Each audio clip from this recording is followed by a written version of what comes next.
Today it was announced, this guy, y'all might know him a little bit, Charlamagne the God. He covered Forbes magazine. The title of the cover, it says Daily Cover, How Charlamagne Became a Media God.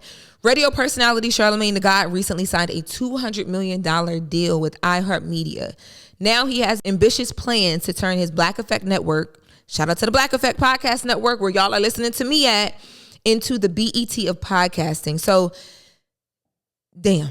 Like, I don't even cuss on the podcast, but let me just tell y'all, first of all, like, working with Charlamagne and working with Envy has been one of the most inspiring things I've ever experienced in my life. Like, I've gotten to work with a lot of people, and I tell people this all the time, good or bad, win, lose, or draw. I don't know how he might feel about me at this point, but I even give Harvey Levin from TMZ his props often because I tell people, like, there was a lot that I learned there.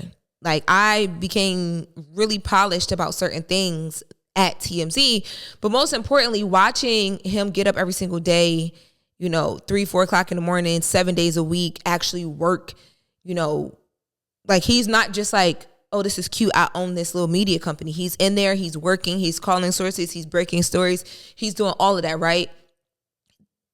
That was very, very inspiring to see, and I learned a lot about, like, discipline and what it takes to keep something working. Like, if you want a well-oiled machine, you have to be in the machine. You have to understand the inner workings of the machine, the people who are at the machine, what you need, what you don't need, what's working, what's not, everything, okay? Eyes closed, right? But when I went over to the Breakfast Club and I started working with Charlamagne and DJ Envy, like, it was a different type of inspiring that I've never experienced that up close in my life. Because number one, of course, they're Black. Like, it's completely different than watching a Harvey. No shade, but it's just the honest truth. It's just different. And then also, two, they come out of the hip hop space. Like, so, I remember when I moved to LA, my goal was like, okay, I want to be able to act and talk show and all these things. And I'm just really interested in, like, pop culture and television and music and everything Black is what I know because it's what I grew up on. It's not even like, I was purposely just only trying to talk about Black news and Black music, but it's just like, these are the things I know for real. I could talk about it in my sleep. I can talk passionately about it. It's natural. It's me. It's, you know what I mean? So in doing that, I remember being told, like, don't go be the Black girl at the Black outlet. It'll pigeonhole your career. You'll never be able to get anywhere. You'll be in a box. Don't do it. When I come to the Breakfast Club and I see Envy and I see Charlamagne and I see how successful they are and I was going to say coming out of the hip hop media space, but they're still in it. And I think that's what people don't understand. Like, when you look at the big names, like in this article, to put it in perspective of how major Charlamagne's deal is, and I'm going to break down as much as I can. There's not a lot of details about how the deal was structured. I was surprised that this number was even in here. The way Charlamagne, like, he don't tell nobody nothing about nothing. I was surprised that this number was in here, but I will talk a bit about that as much as we can. But to put it into perspective, Joe Rogan did a $250 million deal. There are reports that I'm looking at from back in July of 2025. Joe Rogan, host of the world's leading podcast, The Joe Rogan Experience, is set to return to YouTube after inking a new deal with Spotify worth $250 million, signaling a shift in the streaming service's podcast strategy. He captioned the post, "I am very happy to announce that I will extend my partnership with Spotify, the largest podcast platform in the world. The deal, which spans multiple years, includes an upfront minimum guarantee and a revenue sharing arrangement based on advertising sales." So that's normally like the back end conversation. Under the terms of the new licensing deal, the audio streaming giant will broaden the distribution of the Joe Rogan Experience beyond its previous exclusivity on the platform. The show will now be available on various podcast platforms, including YouTube, Apple, and Amazon. Here goes that streaming again. We just talked about Breakfast Club expanding to streaming and Netflix. I don't know if y'all see what's going on here. You have Breakfast Club that does this deal with Netflix. After all the news about the streamers and the podcasting market coming to streaming, and then Charlamagne announces a $200 million deal. Do y'all see? Like, that is becoming the ABC of podcasting. Like, of course, we know traditional television is out the window. We just talked in our last episode about the fact that the Oscars, right, after over 50 years on traditional television on ABC, is having to create a partnership with YouTube. The world is shifting, and the world of podcasting is shifting, and people make it seem like podcasting is like dying out and, you know, the money's all messed up. No, it's there. You just have to understand where to go get it and how to position yourself. And if you're watching the playbook I'm watching, you got the Joe Rogan, you know, playbook. It's the streaming with the deal where you can see him and hear him as many places that make sense. And then the money comes in, and the money, he has the minimum guarantee, which he's going to use to just like keep up in his business. The deal on the back end. So I'm sure the minimum guarantee is probably nothing crazy. I mean, it's crazy compared to what a you or a me would be making, right? But for a podcast as large as Joe Rogan's is, I'm assuming, I don't know this for a fact, but I'm assuming that his upfront guarantee would be something that isn't too crazy, so that back end situation that he has figured out on the advertising side and, you know, the promotional side, the way that he is going to clear profit off of that deal easily because of how big he's built up the podcast and how readily available to your eyes and ears he now has positioned it, and then boom, Charlamagne goes and does the same thing. That's the new playbook. And let me tell y'all, I'm paying attention.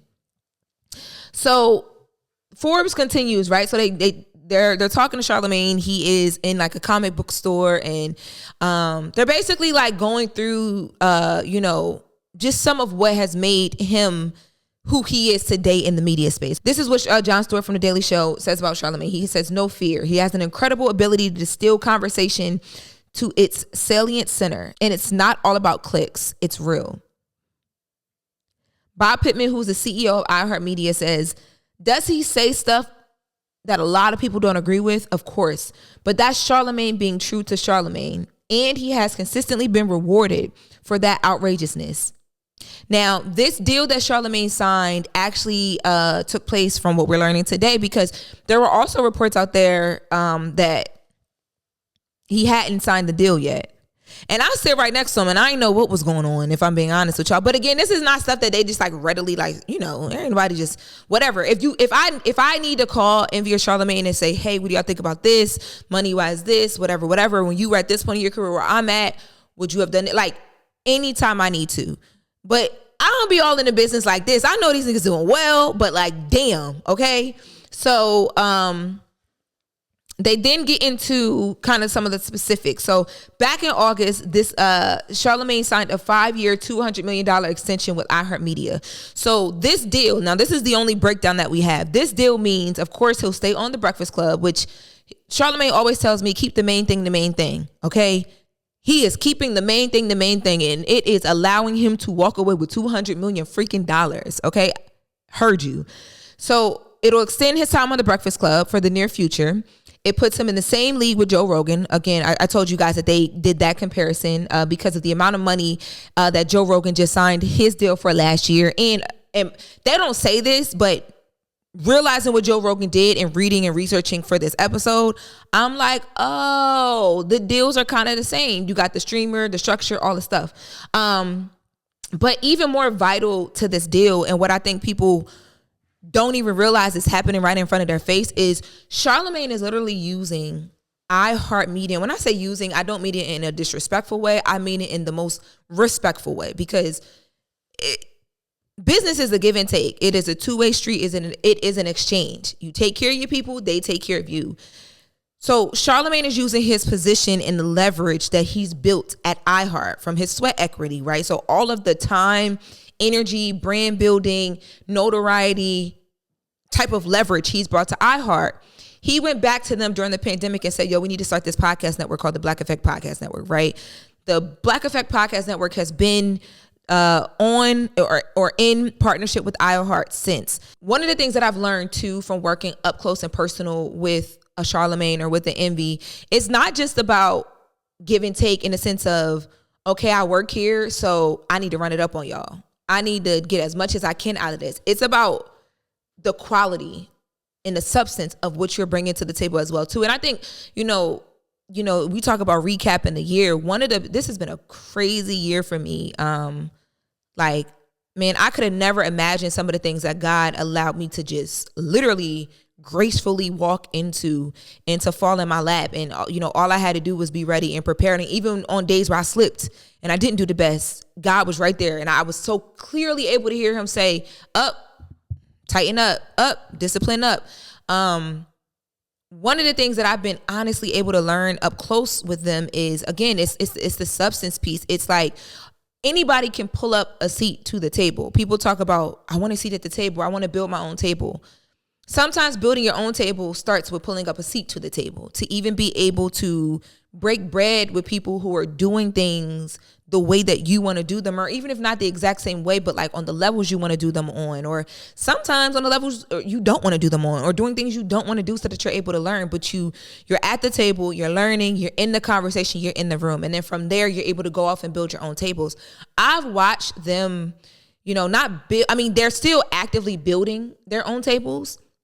Because another thing y'all need to realize is this is just Charlamagne's day job.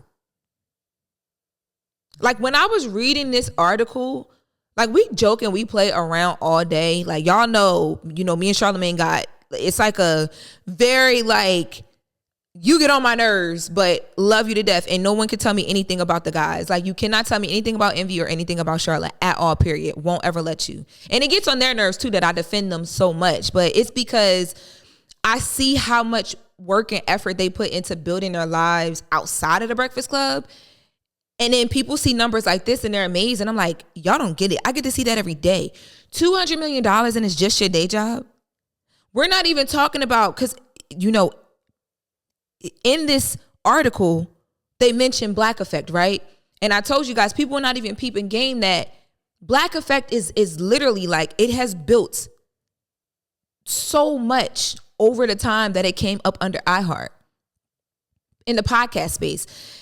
Charlamagne started Black Effect with Dolly Bishop. Shout out to Dolly Bishop, who is the president of development and production. And basically, like, okay, Dolly gonna make sure you need something done, honey. Dolly gonna get it done, okay? She is the girl, not a girl, it girl, the girl. Like, don't play with Dolly. But Charlamagne and Dolly built this network, right? And when you think about it on just a small scale, so they brought in podcasts. They wanted to build these shows. They wanted to house, things that Charlamagne was already doing. They did that. From there, they then began to be like, okay, how can we look out here in the world and build other podcast networks under Black Effect Podcast Network to do exactly what we did? They've now begun doing that with Drink Champs, Noriega and Drink Champs. DJ FN is a podcast network, Black Effect iHeart.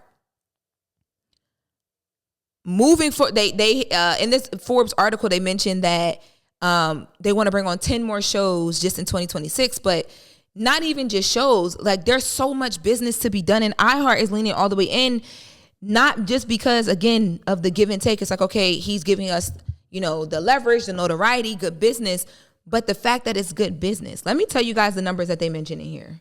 So this is one of the biggest things I've learned from the Unk Squad. That's what I call DJ Envy and Charlamagne. It's not just about that transactional give and take. It's like, yo, when you pull up, I don't care if nobody giving you nothing.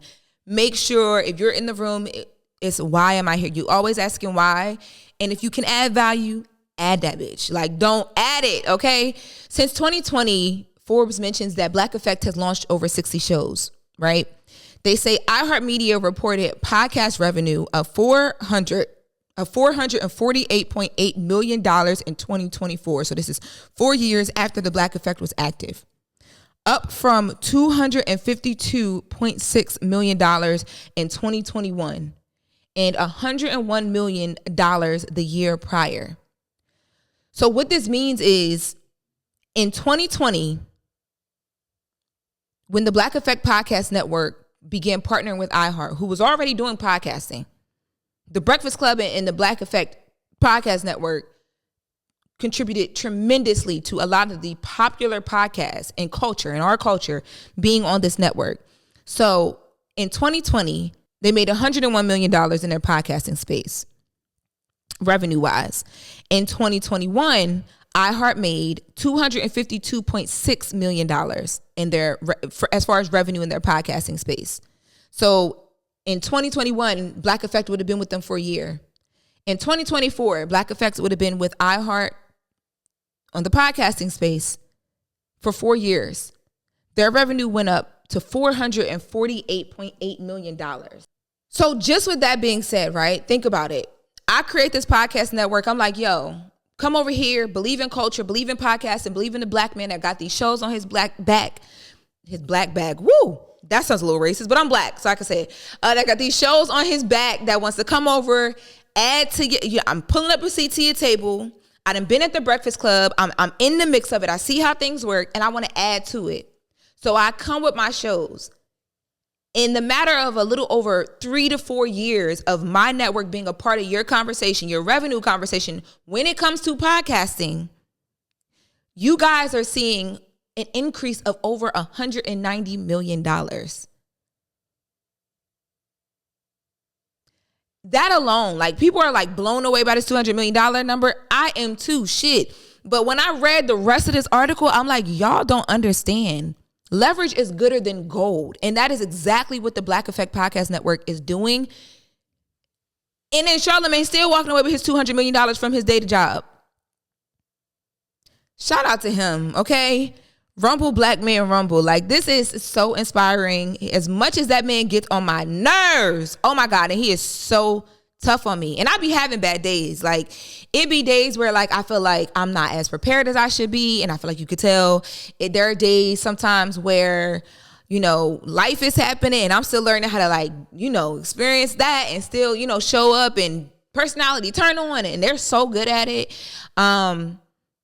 Yeah, there are just days where I'm not even motivated to talk about the things that are going on. And I might not have been able to produce anything exclusively the night before. So I feel like the way I talk about things isn't as, like, you know, I'm just not all the way fully there. Like, but there are days where I hit it out the park. There are days where, and I mean, every single day, I don't care if it's a good or bad day, I'm not backing down. I'm going to continue to show up. And this is why, because I see things like this every day.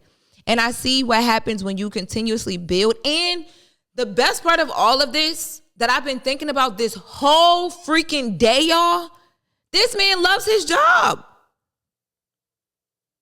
They love what they do. Like, they sincerely love what they do in every aspect. I mean, inside of the studio and outside. So all of the side ventures and side quests, and because we didn't even get to the production companies with Kevin Hart and the book imprints, and this is insane.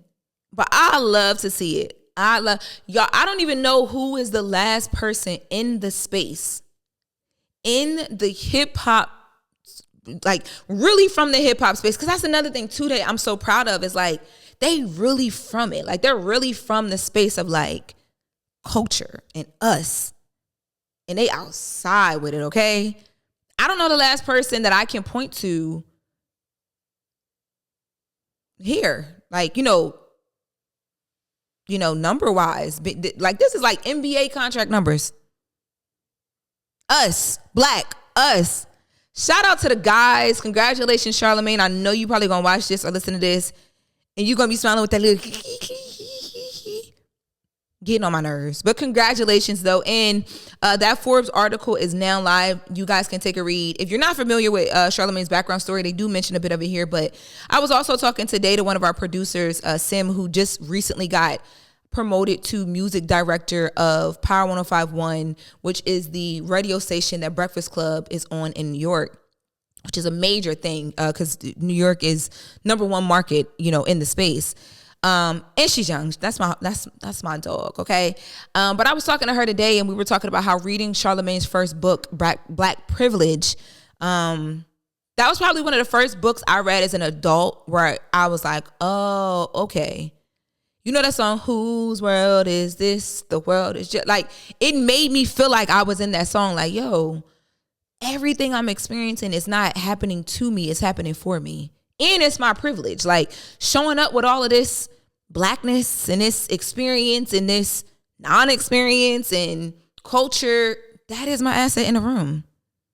That is what's going to make my businesses successful compared to somebody else's.